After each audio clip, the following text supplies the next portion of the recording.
18번 볼게. 18번은 이제 우표에 대한 내용인데, 우표가 단순히 어떤 편지 같은 것들, 소포를 우리가 보내는 데 있어서의 그런 기능도 하긴 하지만, 사실 국가적으로 봤을 때는 또 다른 역할을 할 수 있더라.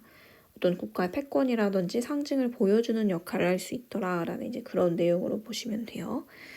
그래서 포스트카드 스탬프가 말 그대로 우표라고 할 수 있겠지? 우표. 저 우표는 were born, 태어났어. 생성이 됐는데 이 bearing이라는 게 뭐냐면 bearing, 담다라는 뜻이 있어. 어떤 이미지를 담으면서 정도로 보시면 돼. 현재 분사로 보시면 되겠죠? 자, 담고 있는데 뭐를? 이러한 이미지를 담고 있다. 자, 뭐의 이미지니? 주의 통치권과 authority, 권위의 이미지를 실제로 지니고 있는 그런 역할도 하더라. 첫 번째 줄에 요지가 나와버렸죠. 단어 잘 알아두시고. 자, 그래서 그것의 큐, 힌트, 신호 정도로 보시면 되겠죠? 그러한 힌트를 코인, 말 그대로 동전과 뱅크노트, 지폐입니다. 지폐로부터 얻었대. 누가? 이 공무원들이. 우편 공무원들이 실제로 힌트를 여기서 얻은 거야. 그래서 이 뒤에가 지금 주절이고요. 얘는 현재 분사, 분사 구문을 보시면 되겠죠? 힌트를 얻었다. 자, 거기부터 얻어서 이 우편 공무원들이 이해했습니다. 자, 뭘 이해했냐면 그들의 스탬프인데 they were printing, 본인이 프린팅하는 이 스탬프가 to facilitate, 촉진시키기 위해서 뭐를? 원래는 편지와 소포의 순환을 촉진시키기 위해서 쓴 거였잖아. 맞지? 누구들 사이에서 the population, 우리 주변 사람들, 국가 사람들을 통해서 이 편지와 패키지 순환을 촉진시키기 위해서 프린트됐던 이 스탬프가 맞지? could, 이 대절의 동사가 여기야. could also be, 또 뭐에 쓸 수 있냐면 다른 종류의 순환에 쓸 수 있다라는 거를 힌트를 얻었대. 그게 뭐야? 우리 화폐라는 것도 당연히 돈의 흐름을 유도하는 가장 큰 주체이기도 하지만 그 화폐에 보면은 그 나라 위인들도 많이 새겨져 있잖아. 그치? 그 통화에도 보면. 그래서 사실 화폐나 통화도 그 나라의 이미지라고 할 수 있는데 이 생각이 착안해서 우표도 그럴 수 있지 않을까라고 생각을 한 것 같아. 그게 뭐냐? 세미콜론. 국가의 이미지를 나타낼 수 있다라고도 생각을 했대요.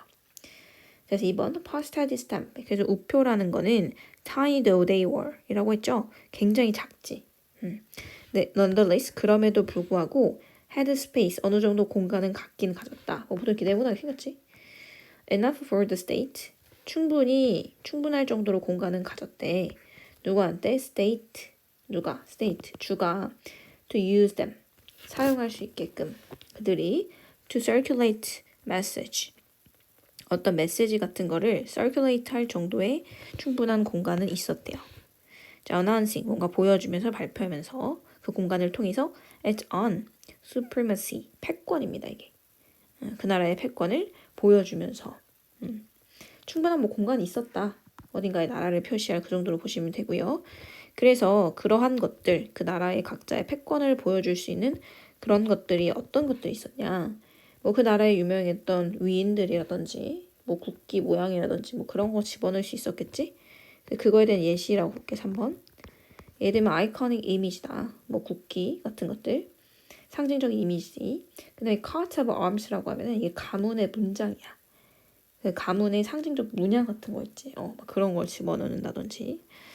이런 것들이 began to circulate on stamp. 스탬프에 새겨져서 순환하기 시작했대. 그런데 무엇보다도 스탬프는 보통 이제 초상화를 많이 담았다는 거지. 누구의?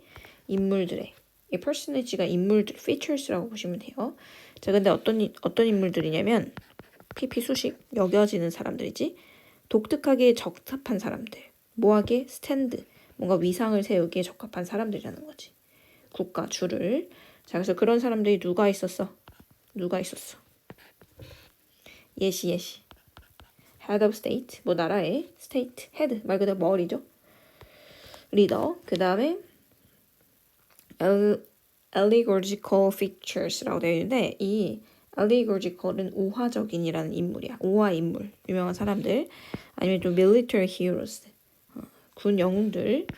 그 다음에 다른 역사적인 중요한 사람들을 보통 집어넣었다. 그러니까 화폐랑 거의 똑같은 거지. 됐죠? 4번이 일단 틀린 문장이에요. 4번에서는 갑자기 미국의 이 포스털 서비스, 우표를 발행하는 이 포스털 서비스가 뭐 본인만을 위했대요. Instead of working to improve postal service. 포스터 서비스를 향상시키는 대신에 얘네 뭐 본인만을 위해서 좀 문제가 잘못됐다. 막 갑자기 이런 얘기 나와. 그 다음에 뭐 스탬프의 예술적인 그런 퀄리티를 높이는 대신에 본인들의 편한 대로 honoring its own, honoring its own만 했다. 막 이런 식으로 지금 얘기는 합니다. 자기네 조직만 기리는 이런 역할을 했다. 갑자기 미국을 꼭 집어서 그런 어떤 포스टर 미국의 포스터 서비스를 비판하는 내용은 아니기 때문에 날리시면 돼요. 뭐 단어는 당연히 포스터 서비스 유사하게 들어갈 수는 있지만 엇나간다고 보시면 되고 5번 이제 from the beginning. 그래서 시작부터 그때 스탬프는 depicted 묘사했다. 뭐를 state power 주의 힘을 묘사하기 시작했대. 자, 근데 이 힘이 어떻게 묘사가 됐냐? 이미지에서부터 묘사가 됐대. 어떤 이미지? exemplary personhood. 이 personhood도 위에 나와 있는 애 똑같아. 이 personage랑 똑같은 걸로 보시면 돼요. 어떤 모범적인 인물들의 이미지를 표출 되어지는 그런 스테이트 파워를 묘사하기 시작했다. 화폐처럼. 자, 비록 as they provide ordinary people with an important means for communicating with another. 어쨌든지 간에 얘네 근데 원래 목적은 뭐야? 모표나 편지를 주고받기 위함이니까 그들이 뭐 주고받았다. 공급했대. 일반 사람들한테는 주로 뭘 공급했어? 원래 목적인 거지. 중요한 수단으로서 수단을 제공하긴 했대. 서로를 위해서. 그러니까 여전히 일반 사람들한테는 그냥 우편을 붙이기 위한 그런 용도로 쓰였다. 근데 좀 크게 봤을 때는 어떤 국가의 위상, 패권을 보여주는 그런 역할을 화폐처럼 했더라 정도로 보시면 되겠습니다. 단어가 좀 처음 보는 까다로운 단어들이 나와서 그런 것들만 좀 유의하시면 되지 않을까. 요지는 어렵지 않은 것 같고